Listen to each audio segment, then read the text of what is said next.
we're gonna work on lifting up and out of our hips. And this is a tough concept sometimes to get, but it will help you with your balance tremendously.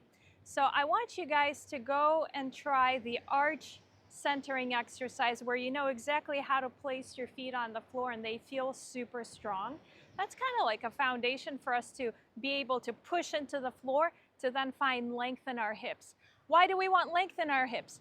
Well, whenever we sit a long time, our hip flexors are going to be a little bit kind of constrained, constricted.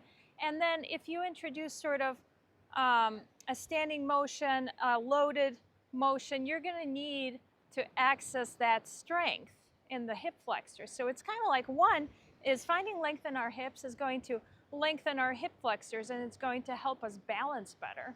And it's just literally absolutely crucial to improving our posture. So let's find our feet rooted into the floor.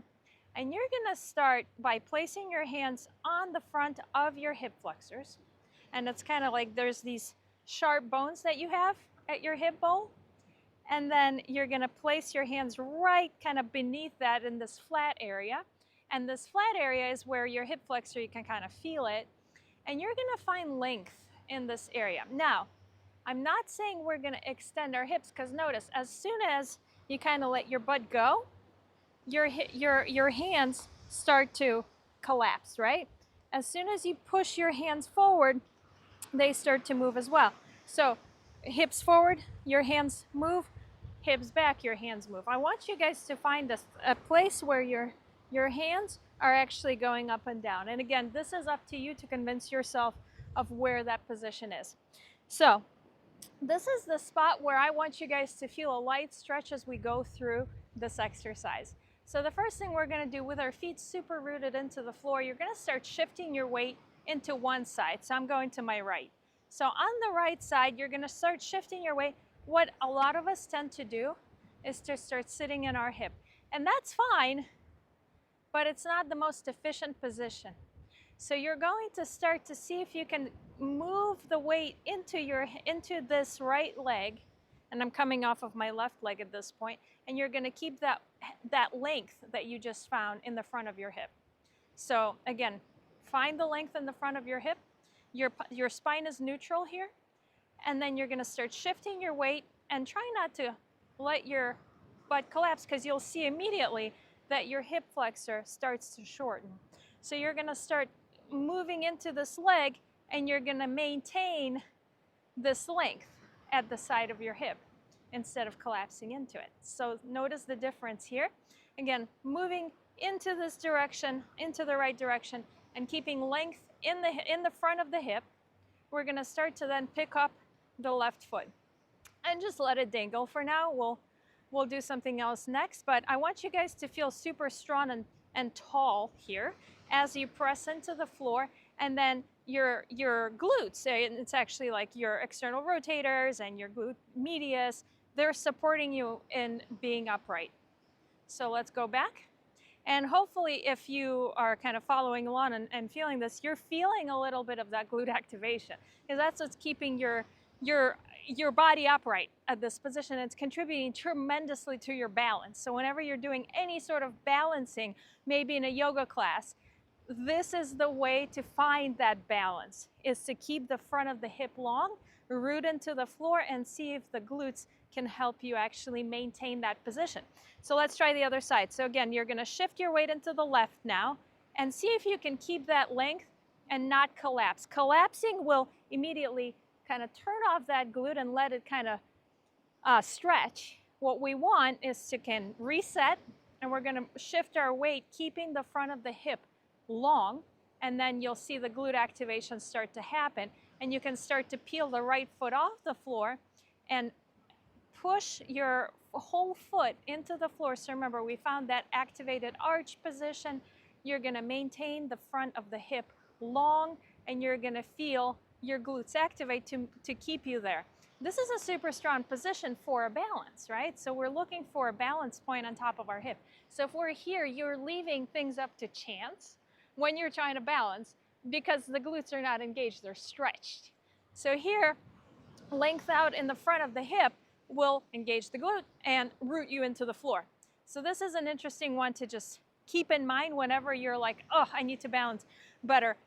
And you hopefully feel a little stretch up here. This is just like a little bit of a, it's not obviously like a full-blown stretch, but you're feeling a little sensation of length in the front of the hip. So having done this, we're going to repeat these exercises, but we're going to add an extra layer of complexity, which is we're going to bring this leg to 90 degrees. And I'll demonstrate from the front and then from the side. So bring your whole weight over, shift it, find the length in the hip and the strength in the glutes, and raise this knee. I want you guys to keep the back in a neutral position. That can only be achieved if you keep the length in the front of your hip. So let's try this again. I'll show you from the side. Notice my back. This is my neutral position. You find yours. I'm gonna start shifting my weight and raising my leg. I'm trying not to move this in any way. So me raising my leg is not affecting my spinal placement. And this allows you to actually be super strong in this position. So again, finding length in the hip, finding my glute activation, rooting into the floor, my neutral spine remains neutral, and I raise up one leg.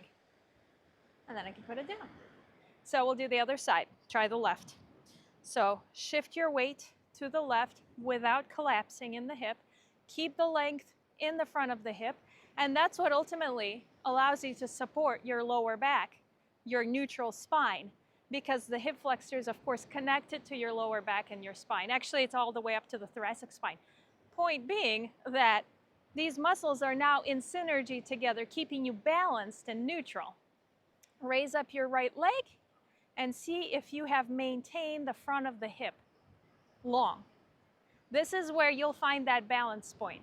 So I'll demonstrate from the side, and what a lot of people will start to do is to raise the leg, you're gonna start to collapse.